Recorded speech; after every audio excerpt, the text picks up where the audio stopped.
It's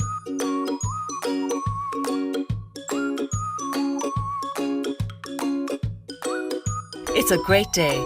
You're out shopping, you have your credit card in your pocket, and you can now buy the things you've always wanted. That voice warning you that you don't actually have the money to pay for it has been forgotten. You feel like you're one of the elite now. But then the penny drops and you're back in the real world. You open your statement and realize that you are actually paying for the things you bought. And on top of that, you're also paying the interest charged by the card issuer for allowing you to buy on credit. We live in a world filled with plastic cards that enable us to buy and pay for things, get cash from an ATM, make hotel reservations, and in an emergency, use your credit card when you don't immediately have cash on hand. But as many people have discovered the hard way, one pricey impulse buy, one late or missed payment, or one emergency swipe of the plastic can lead to a big mountain of pain in debt and interest payments. Does this mean all cards are bad and should be avoided? Not at all. Cards are an integral and unavoidable part of our lives. But it's important to understand the differences between the cards we are issued. Debit, credit, store, and loyalty cards, and how to manage them to make wise financial decisions. Debit and credit cards are usually issued by financial institutions such as banks. They're accepted at the same places and carry the symbol of one of the major types of card networks like Visa, MasterCard, or American Express on them.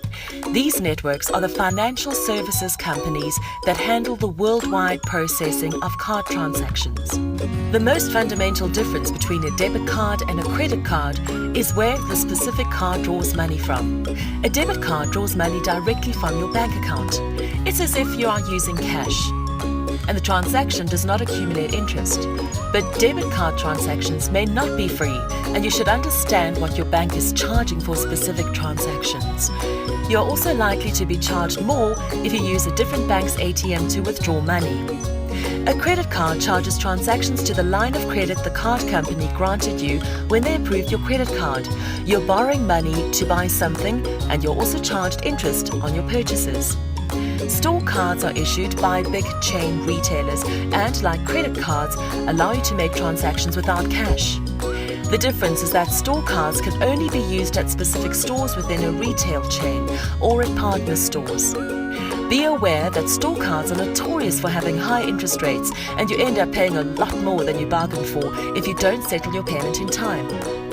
These cards also offer special discounts and vouchers that can entice you into buying things you really don't need.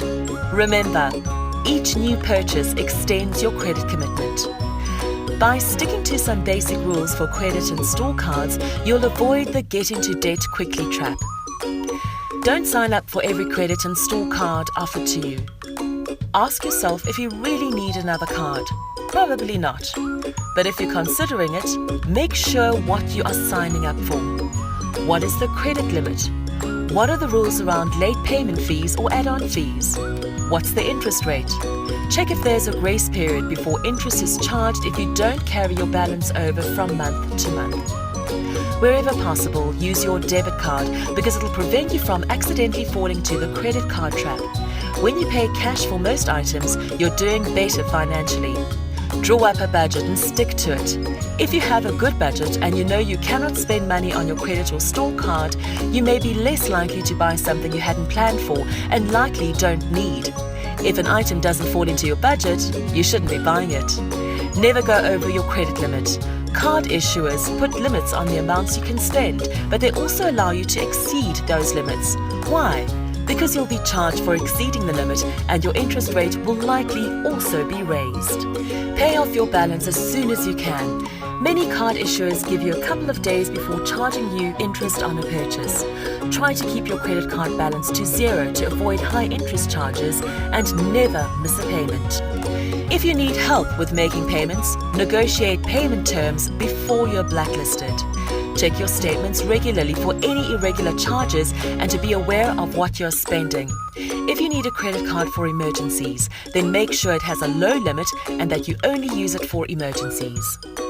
Somewhere in your wallet, you're likely to also have one or two loyalty cards.